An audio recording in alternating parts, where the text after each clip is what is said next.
Oi, gente, Coluna do Garrone de volta. Antes de ir para o tema da semana, eu queria comentar uma notícia que me chamou muito a atenção. Não sei se vocês viram, que veio a público uma ligação do ex-presidente americano Richard Nixon.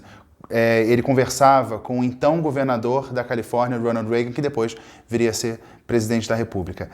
Nessa ligação, o Reagan comentava uma decisão da ONU e comentou especificamente o voto da delegação da Tanzânia. O Ronald Reagan chama os diplomatas da delegação da Tanzânia de macacos.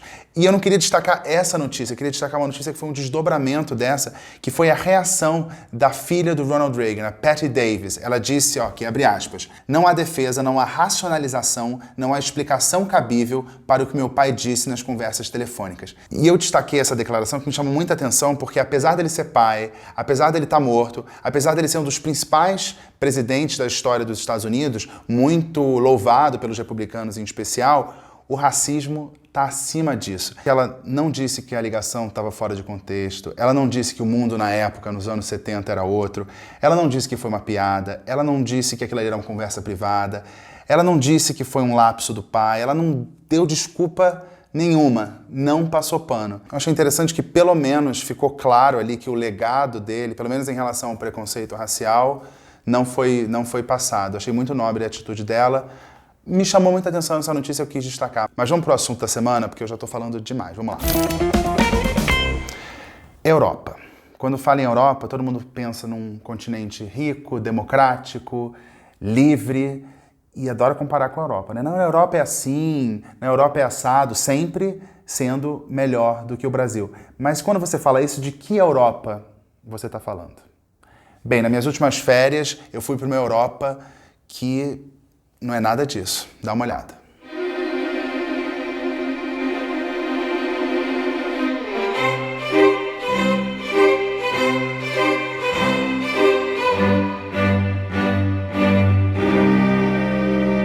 Estou aqui em Belarus. É a antiga Bielorrússia, do tempo da Guerra Fria.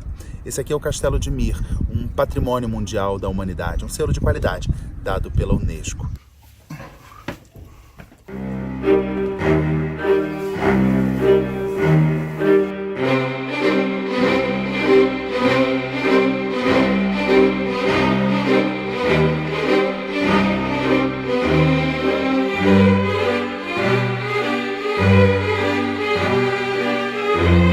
O acervo lá dentro, bem interessante, tudo muito bem cuidado. Aliás, essa é a impressão que fica quando se chega aqui. Tudo funciona direitinho.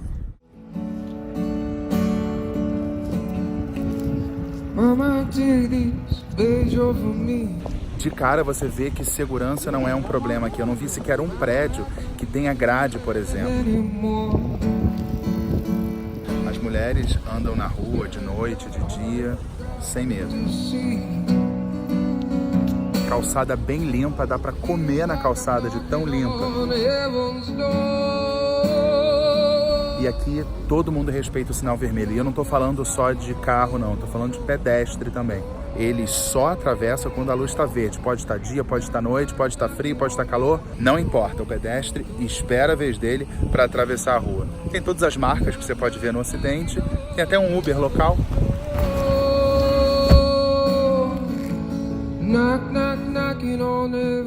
Só que tem um detalhe importante, falta aquela chamada liberdade de expressão, sabe? Manifestações políticas aqui são completamente proibidas. 29 jornalistas foram presos no ano passado, num período de 6 meses, justamente por cobrirem essas manifestações, são dados da Human Rights Watch. O presidente está no poder desde 1994.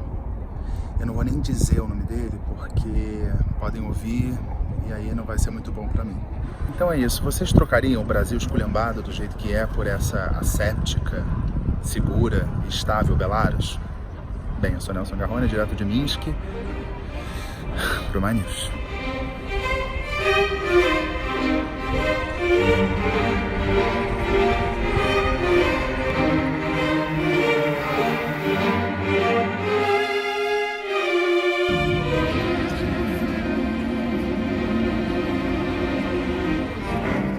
É tudo meio que uma casa de boneca, mas é só a primeira impressão, porque Belarus é conhecida como a última ditadura da Europa.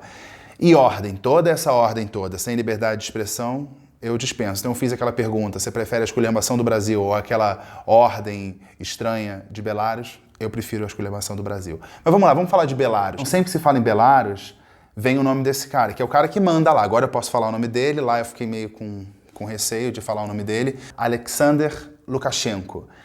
Ele é o primeiro presidente de Belarus, primeiro e único. Já está no 5º mandato, está super sonhando com o 6º. Aí eu fico pensando, ele assumiu em 1994.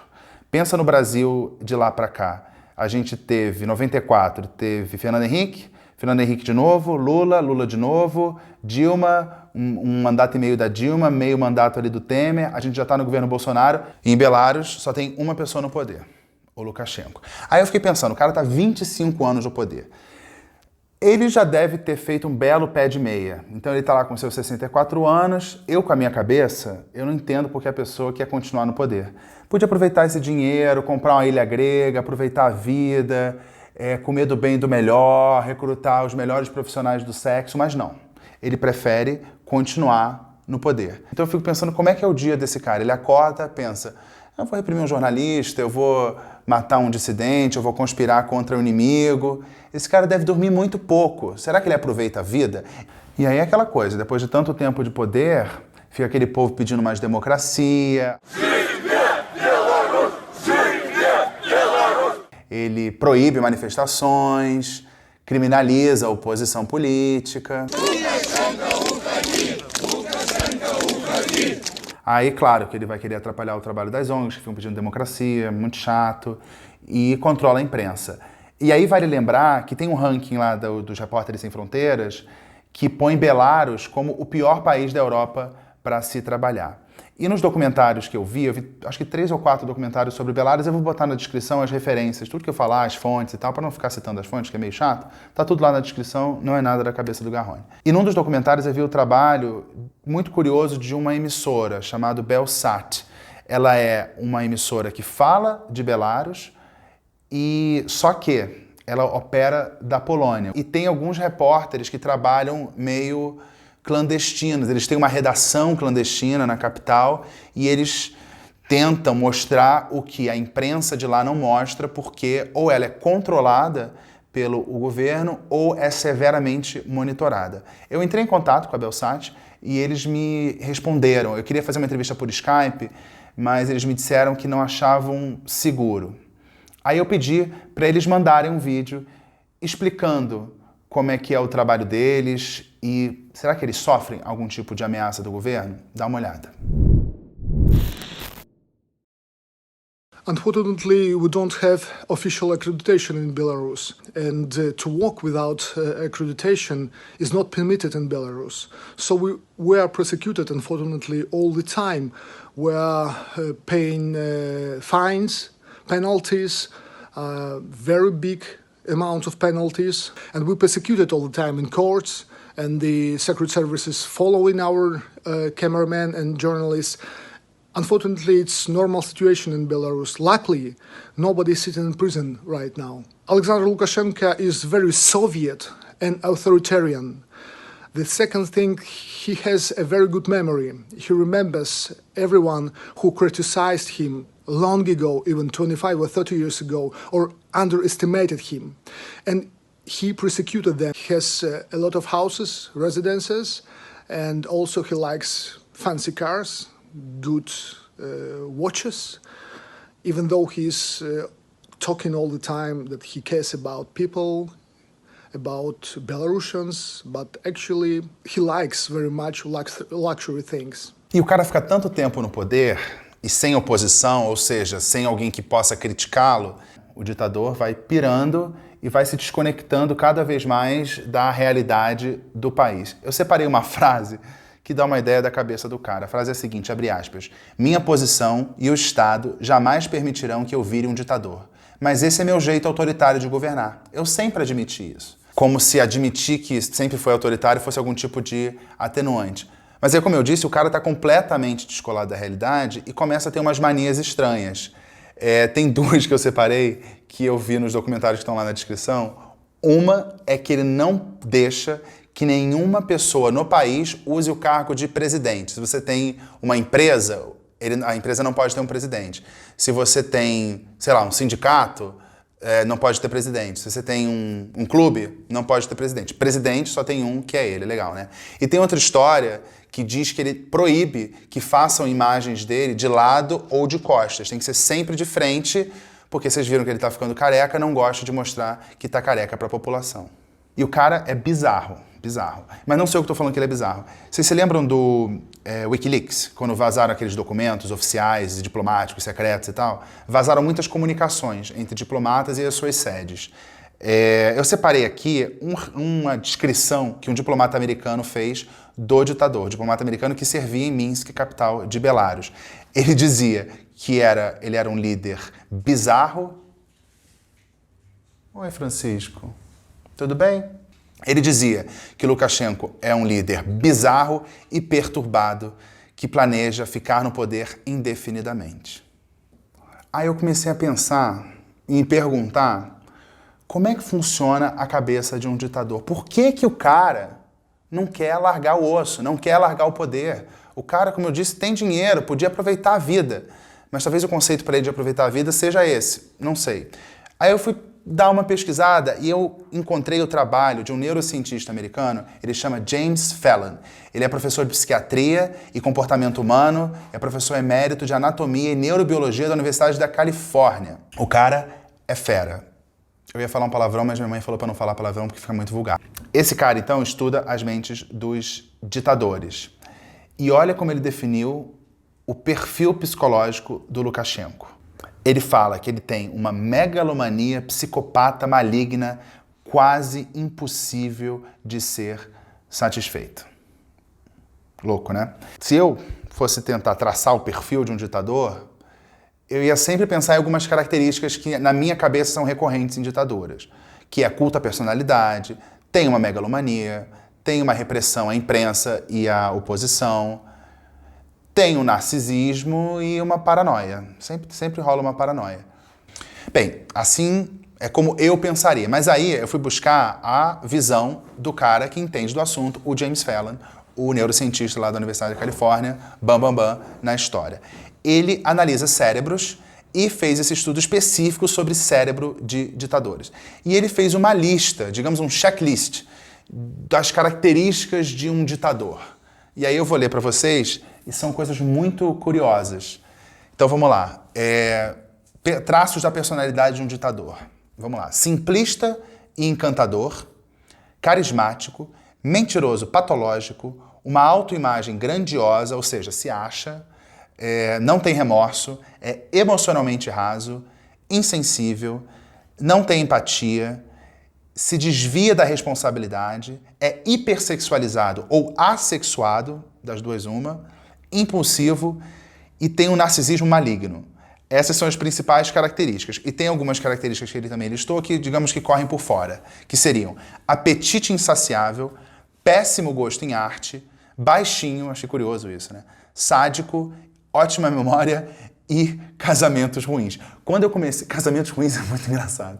Aí quando eu comecei a ler essa lista, a gente conhece alguns ditadores assim da história, você começa a pensar e ver que faz algum sentido. Muitas dessas características vão batendo. Pensa nos ditadores que você conhece. Ateu, comunista, general, rei, ayatolá. Pensa nessas pessoas e vê se essas características não batem. Aí eu fiquei pensando, o que deve ter de ditador em potencial? Gente que tem um certo sadismo, que não tem empatia, que é mentiroso patológico, que não tem remorso e, por outro lado, tem um carisma. Eu sempre achei essa ideia de culto à personalidade uma coisa muito estranha, porque tende a concentrar o poder em uma pessoa. E é muito curioso quando isso acontece, porque aí os rumos do país, do Estado, vão depender do temperamento, dos caprichos de uma única pessoa, que no caso de um ditador em potencial, não é muito equilibrada. Eu acho bizarro isso. Mas aí, como é que resolve? Tem uma sugestão que é assim, pretinho básico, receita da vovó, funciona sempre, um clássico, que é a nossa lindamente imperfeita democracia. E democracia para mim é tipo felicidade e saúde também. Ninguém fala não, estou com essa felicidade aqui, já basta, não quero mais. Ou então falar, não, estou saudável o suficiente. Então assim, felicidade, saúde e democracia nunca são demais. Adoro.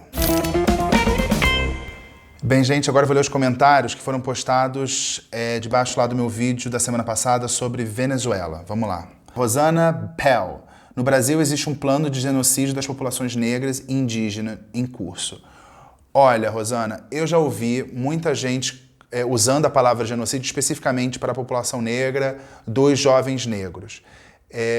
Eu não vou nem dar a minha opinião, mas só para deixar claro que quando você fala que há um genocídio da população negra, não quer dizer que tem policiais matando negros. É muito mais que isso. É uma questão estrutural que não envolve só polícia, mas também todo o sistema judiciário, penal e carcerário. Eu fiz só essa ressalva porque quando se fala em genocídio da população negra, você se volta muito contra os policiais. Na pontinha pode estar o policial, mas isso passa pelo sistema judicial, sistema carcerário e também político. Então, quando fala em genocídio, é algo muito maior. Daniel Coimbra. Talvez seja justamente o caso para ampliar a definição de genocídio para incluir razões políticas, já que elas não foram consideradas anteriormente. Olha, Daniel, como eu disse na coluna passada, você não pode caracterizar o que está acontecendo na Venezuela como genocídio por ser uma questão política e não étnica, religiosa, racial, etc. Por que não mudar a Convenção de Genocídio para incluir a questão política? Só que tem uma coisa que a questão política, na minha opinião, não poderia entrar, porque no fim das contas você pode deixar de ter essa opinião política, você pode mudar de lado. Na questão do genocídio, você tem pessoas que são estigmatizadas e, no fim das contas, mortas por algo que elas não podem deixar de ser. Se elas são tutsis, hutus, se são judeus, se são homossexuais, se são os armênios, por exemplo, tem o genocídio armênio. A gente tenta buscar algum tipo de regra, ordenamento, lei, convenção para tentar resolver questões como a da Venezuela. Mas o caminho do genocídio, eu acho que, na minha opinião, é equivocado. Vamos lá. Cláudia Cristina dos Santos. Se não há genocídio acontecendo na Venezuela, então não sei mais o conceito da definição da palavra. Muito triste ver tanta maldade em pleno século XXI. É um pouco do que eu falei antes, mas assim, maldade com certeza. Maldade com certeza, não discuto. Agora, genocídio já tem uma definição muito clara desde 1948, quando foi feita a convenção. Bel Silva. Amei a coluna, maratonei todas hoje. Pô, maratonou, que legal. Mas, sinceramente, eu espero que você esteja errado sobre a escolha e distribuição de alimentos com relação à ideologia política na Venezuela, ela está falando. Gente, não é possível que o ser humano deu tão errado assim. Como eu falei, eu quero estar errado, eu quero que não haja distribuição de comida de acordo com o alinhamento político, porque é de uma perversidade louca. Mas eu discordo de você, Bel, quando você fala que não é possível que o ser humano deu tão errado assim. Eu acho que o ser humano deu muito certo. Eu acho que o ser humano deu muito certo. Eu sei que isso é completamente contra o que a maioria das pessoas pensa e falam e compartilham com a gente. Mas assim, o ser humano criou coisas maravilhosas. Como, por exemplo, eu estou falando para vocês e vocês ouvindo e a gente poder debater com pessoas que eu nem sei onde estão, pessoas que eu nem sei e podem interagir. Isso é demais. Você inventou a música, a arte, a poesia, isso são criações humanas que são tão sublimes que até me emocionam. Então, assim, eu acredito muito na humanidade, pode me chamar de poliana, talvez eu seja, Bel, desculpa. Eu acredito na humanidade. Eu acredito. Reinaldo Nagata. Cara, você vai falar da Venezuela sem colocar os pés no país, usando informações de terceiros. Faça como o vídeo anterior do Irã. Vai lá, caramba. Eu gostaria muito de ir à Venezuela, mas eu sinceramente teria medo de ir nesse momento, porque você tem repressão a jornalista, eu não lido bem com isso. Por que será? É claro que se você vai ao país, você sente o cheiro do país, até o cheiro te faz realizar muito melhor o que o país é. Mas usando informações de terceiros, se são confiáveis e são vistas de maneira crítica, eu acho que são válidas. Parto do princípio da boa-fé, eu não quero convencer pessoas com informações erradas, não é esse o objetivo. Se você achou as fontes que eu não usei confiáveis, eu até peço que você possa sugerir alguma fonte que seja mais confiável. Estou aberto a receber as suas sugestões, Reinaldo. Obrigado. Obrigado, aprendi a colocar a foto aqui por tua causa. É isso, Leandro Cardoso. Botou a fotinho lá, a fotinho a gente lê. Realmente, você é uma pessoa que ao te ver ou ouvir logo de primeira, a gente se sente muito à vontade, como se fosse amigo de infância. Parabéns. Carlos, você é de Niterói? Eu sou de Niterói. Lucas Werneck, para terminar a última mensagem, ele fala com alguém mesmo no final ou fica falando sozinho? O que vocês acham? Rola uma esquizofrenia básica, falo sozinho, ouço vozes? Vou deixar no ar. Né, pessoal? Né? Então é isso, gente. Obrigado. Espero que vocês tenham gostado da coluna de hoje, falando desse como identificar um ditador. Mandem sugestões. Eu vi algumas sugestões aqui, mas são temas muito complexos. Eu teria que fazer estudos de anos para poder comentar aqui. Mas eu vou me esforçar. Mas vocês pegam pesado, vocês querem umas coisas muito específicas. Eu tenho que fazer 3 doutorados para poder responder. Eu estou pensando nas próximas colunas falar de assuntos completamente diferentes. Ainda estou elaborando aqui, não sei exatamente o que eu vou fazer. Então é isso, muito obrigado pela audiência, acompanhando aqui a coluna do Garrone. E tchau, até a próxima.